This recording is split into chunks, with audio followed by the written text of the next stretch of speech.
procedures at the moment for everything. Yes. And there will be contractual documentation between me and the clients as well, which is why I haven't expanded that so much yet, because I've got to get the solicitors in and draw me up some agent agreements and things. Yes. And a contractual document between myself and the clients for demolition projects. Yep. Are there any standards involved in this? Any ISOs or Australian standards? AS2126, I think it is. Okay. Demolition of structures.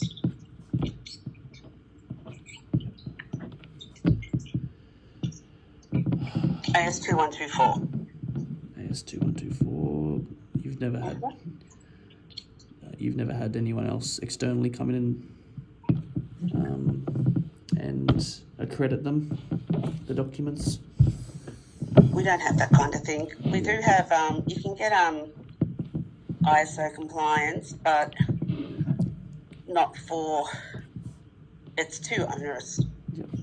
Because we're supposed to document every single site, every single bit of rubbish and stuff that comes out of the site, where it goes and all that sort of thing. And it's just not viable for a demolition company to do that. Yep. Unless you're a big boy like Delta or one of those big ones. Yes. Yeah, little ones we don't. Yep. And some of our stuff's under the Building Act in terms of the permit. Yes. And now we move into contracting practices. So this is funny that the timing of all of this. Mm-hmm. Do you have a standard form of contract or terms of engagement? I will have, yes. Do you have a sample copy? Not yet, no. How quickly can you get a sample copy? Not before 31 March. Yeah, I can. You can? Yeah. Yeah. Okay, let's go there. I think that's going to be a big breaker for you. That's cool if you can. Yeah. Well, I need it in place ASAP so I can, expand out for the permits one. For the demolition projects one, I won't be using any other companies other than the two I'm currently using. Yeah. Yes. Because I don't trust them. Yes. And then, what if you get a contract that's non-standard, something out of the blue? Would you send that to your lawyers? Any sort of legal review of it? In terms of the contracts that we get from builders, they're all standard. Yep. And with Resi, there are no contracts. Just a quote. Yep. Yes. But I want to develop a contract. And in that, you'll have your scope of services, any assumptions, and then any limitations to your services. Yep. And it'll be clear that any on-site work is the responsibility of them, and our job is just to quote the work and get the permits, and that's the extent of our work. Yes. Yeah. Yes. So, and what you're basically telling me is you're limiting your liability. Mm-hmm. Yes, I'm very risk adverse. That's good. That's good. Let's talk a little bit about how you limit that. How you're going to limit that liability. Yep. So I will have a agreement between myself and the demolition company as to what our role is and what their role is, and then once the quote is signed, all liability will go to the demolition company whose name's on the permit. Yes. In terms of the client themselves, I also want to put a contract between myself and the client detailing the same thing. Yep. A copy will be sent to the client. Yeah. Good. And then permits. So the permit forms that we sign at the moment, the owner signs appointing Melbourne Permits as the agent. Yes.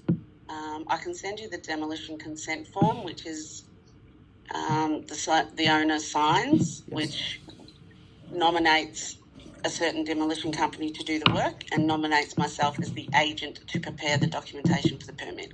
Yeah, and that's the big clincher, isn't it? Being seen yourself as an agent. Yep. And on all those forms, because the permit process, because it's regulated under the Building Act, it already says owner or owner's agent with those forms. Yes. Yes. With how you get new clients, is there some sort of pre-screening that you do? Yes, there is. Yep. So with demolition projects, I like to personally meet all the potential clients. Nice. I also find out who their builder is. And I can tell whether they're a true person or not, depending on the paperwork they send me. Yeah, it's a funny one, isn't it? I know, it's such a risk, and it's...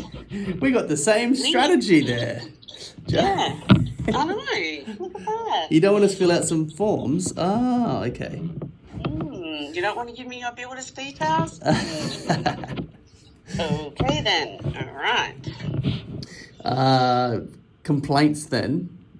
Mm-hmm. Do you have a maintain some sort of formal registrar? No, because we don't really have any. Don't have If anything happens on site, the demolition team needs to sort it out themselves. And I've never had a complaint with permits ever. Good. And you always confirm everything in writing after verbal reports? Yeah, yep.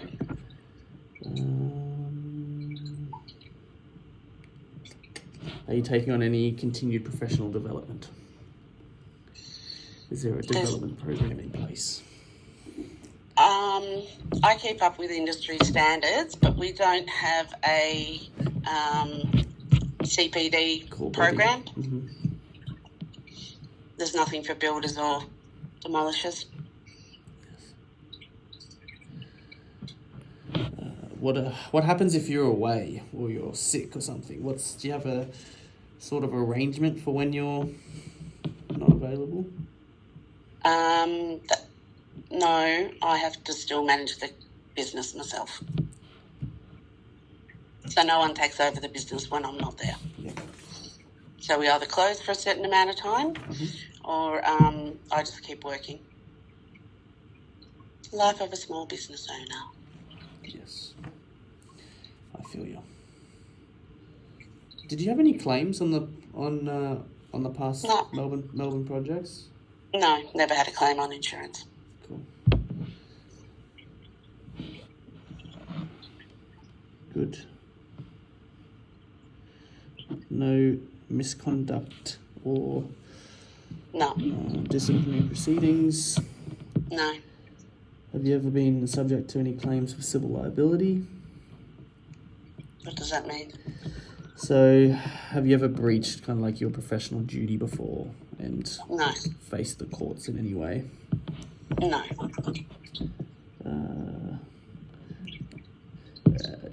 And you've never had to, before that goes to an insurer, you've never had to like pre-warn an insurer before saying, oh look, something could have happened here, just giving you a heads up?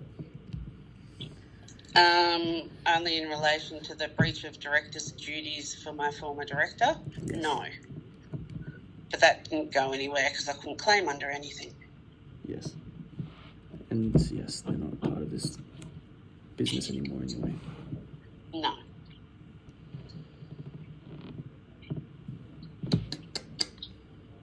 Any of your directors, so yourself, after inquiry of all staff managers of any other facts or circumstances may arise in a claim or the type covered by the proposed insurance. So, no.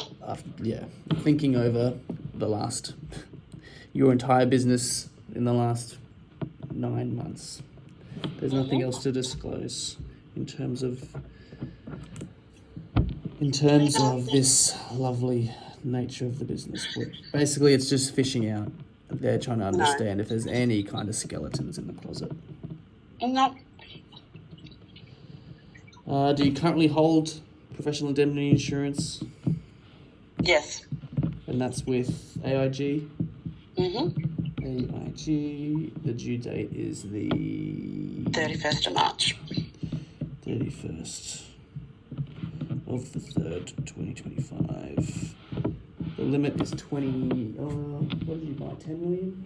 Public liability, I need 20 million. And then with your PI, you've bought. What's your limit of indemnity on your PI? Currently? Yes. Okay. I'll have to go and have a look. Because this is your PI here. You said 20 here. With your general liabilities 20 as well. No, probably don't need that much for professional indemnity. Oh yeah, on that form you've signed, you've put an X on 10 and then you've wrote 20. Isn't that public liability? This is your PI liability here. And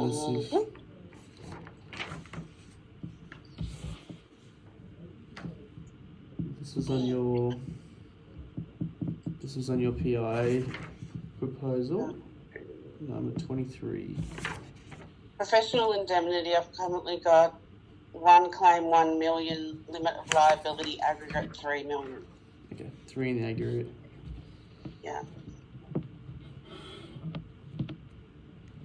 1 million? Yeah, so any one claim is 1 million and limit of liability aggregate is 3 million.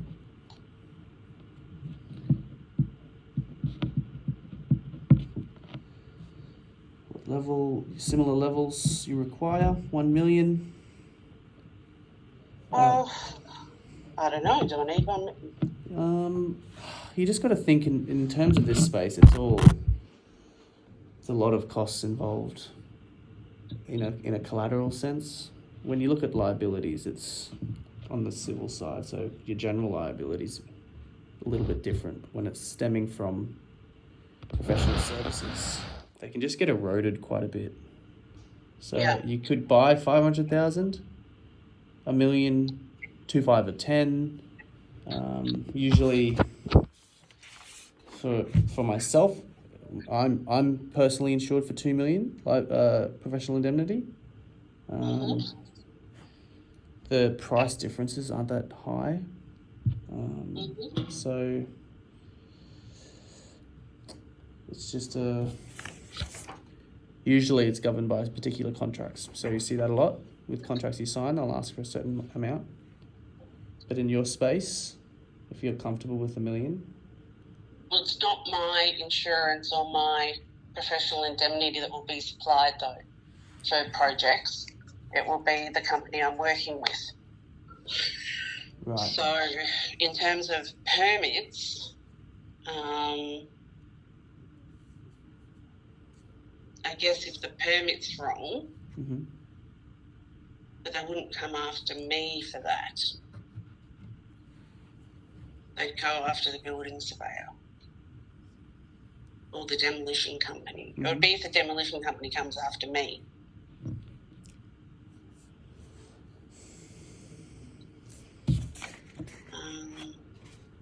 Yeah, I suppose